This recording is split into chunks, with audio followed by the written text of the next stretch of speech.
Hi folks, we're Tacitus today, your pushback channel, and thank you for joining this audio live stream. Please listen to this presentation as you would a radio broadcast.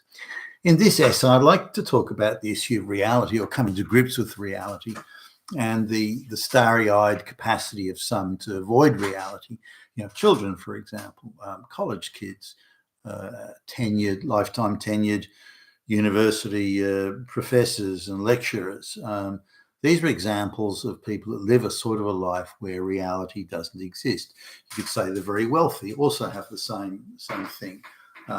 Also, there's some people just down the road from where we live, and they inherited quite a lot of money in a very short space of time. It's amazing how their attitudes have changed. They were very realistic, down-to-earth, sensible people, but since they now don't have to worry about money and any of the realities of making money, and they don't have to be worried now about, within reason at least, how much they spend. So they're quite divorced from reality, and they've gone from, not wanting mass migration, thinking it's bad, to thinking, oh, well, it's all right. They're only people too. They're only human beings. And so the change in attitude is reflected in that they don't have to live with reality.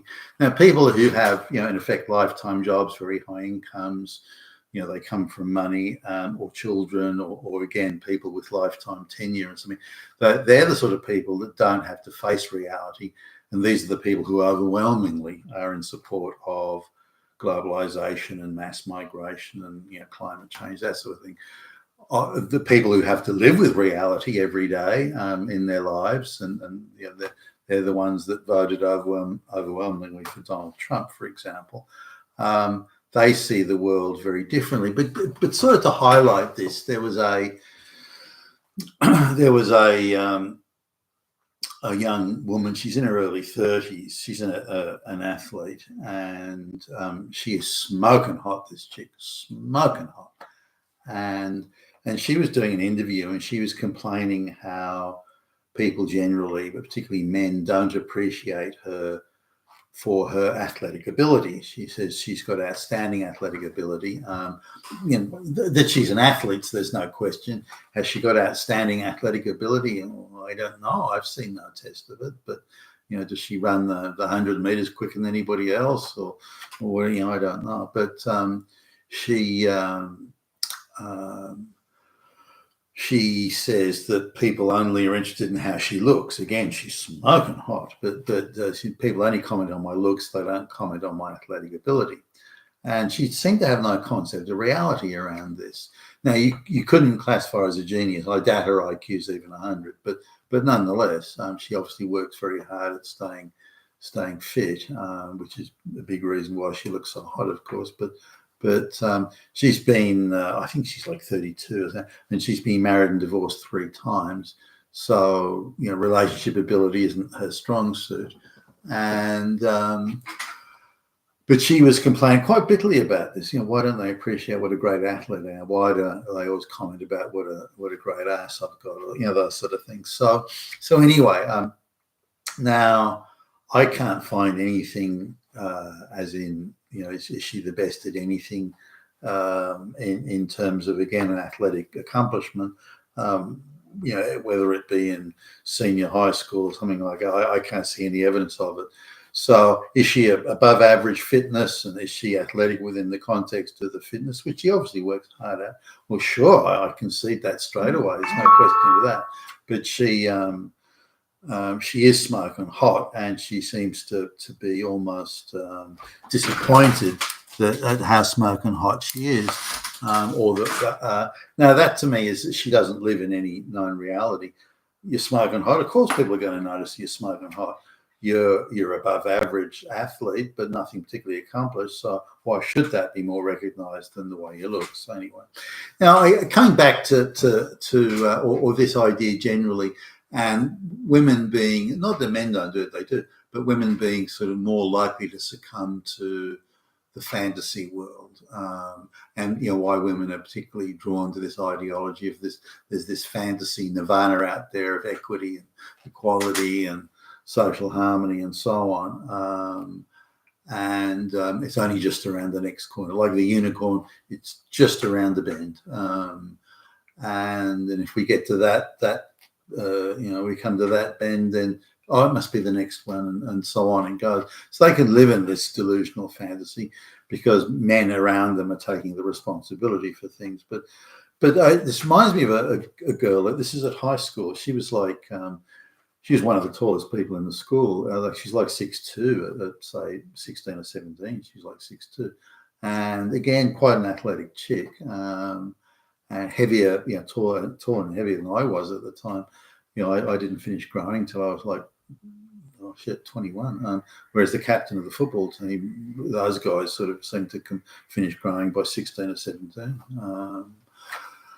Anyway, I sort of kept in touch with her over a period of years. And by the way, since then, have dated quite a few tall athletic chicks. So, tennis players and, basketball players, that sort of thing.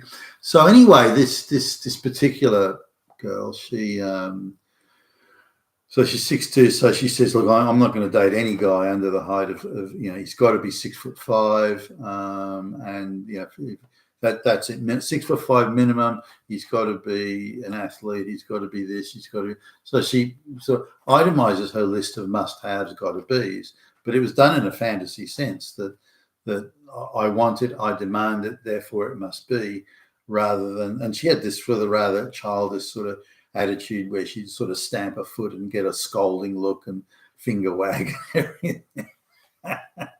I think because that's how her mother was. And I think her mother sort of stood over, as in seemed to boss the father around a bit. So, and he was more interested in keeping the peace than the arguments, whereas the mother was more interested in having her own way. So I think the daughter had sort of inherited that. And, but she, the issue here is reality. It has to bite at some point. We have to realize that what you want and what you're demanding and what you think must happen and all the finger wagging and foot stamping isn't going to get you what you want.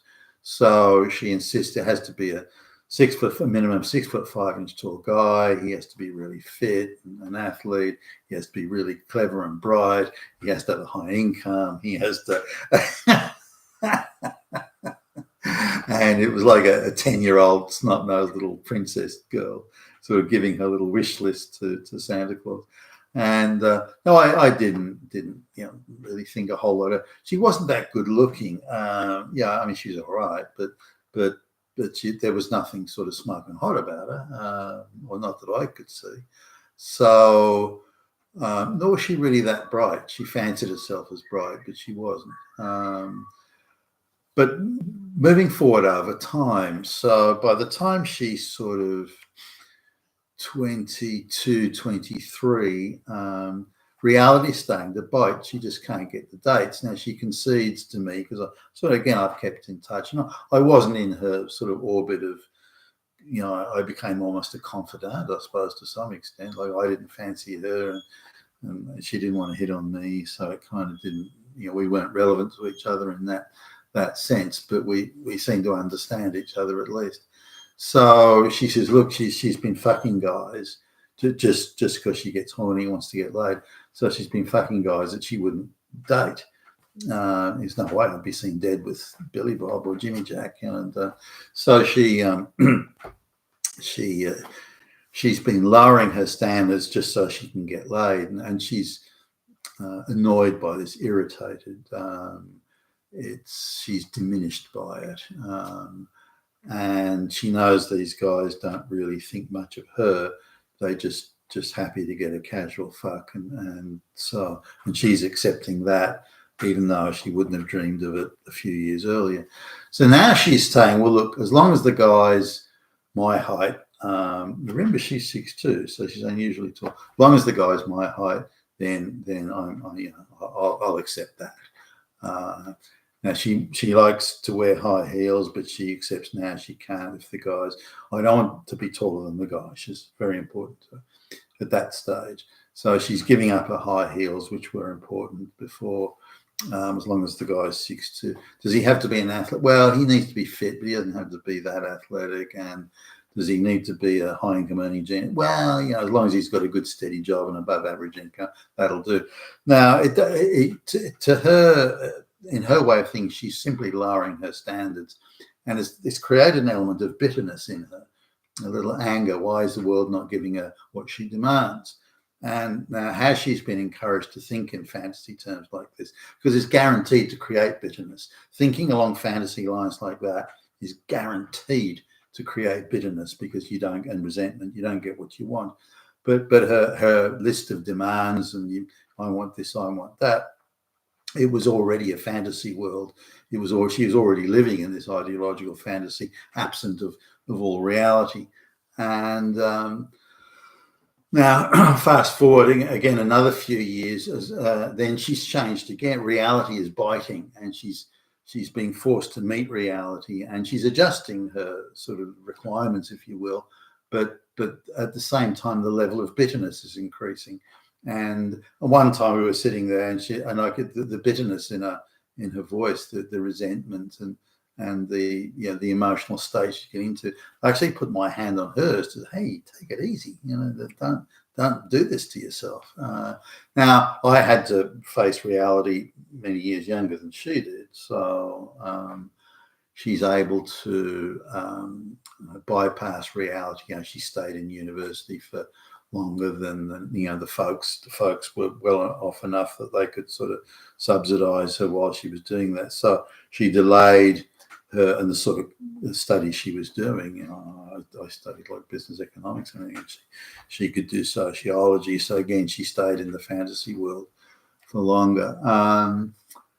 She lived at home with the folks, so she didn't have to worry about money. Whereas I had to pay my own way from when I was 18, and so she she had this thing that now, as long as the guy was 6 foot, that would do.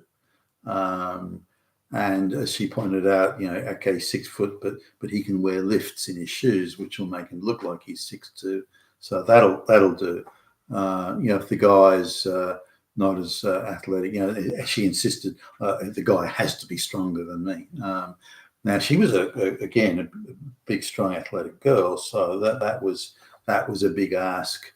Well, not a huge ask, but it was an ask in itself. She's now modified that. So effectively, in order to face reality, she's modified all her requirements. And the same goes for a girl I dated. She was a fitness fanatic and taught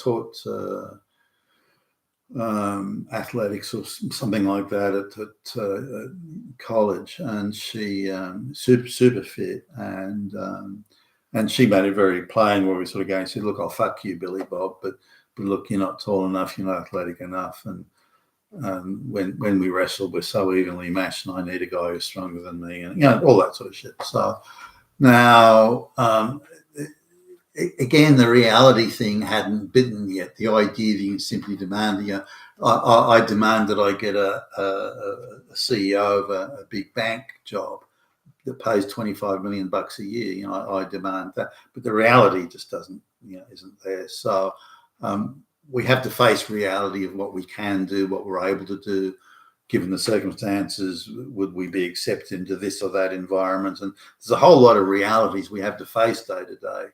I would like a 150-foot yacht, but the reality is I can't afford it, and so on. So, but these are people who think reality shouldn't exist and it mustn't exist, and the fact that it exists is in itself a form of oppression. And we see this across college kids, particularly girls. We see this across college kids, but also activists in all sorts of spheres. Whether it be the brown and black illiterate peasant migrants, or whether it be the LGBTQ hustler activists. They imagine a reality that should exist and then become bitter that it doesn't, rather than face the actual realities that are in the world around them. And that bitterness doesn't go away when the realities are wow, now I understand the reality. But now you have to change the reality. That reality is illegitimate. We have to change it. And so the reality that I imagine in my fantasies, that comes into existence. And that, of course, isn't any reality. And again, it's just a childhood wishful thinking that doesn't take into account personal responsibility or the realities of the circumstances each person faces. You've been Tassus today, your Pushback channel. Thank you for listening.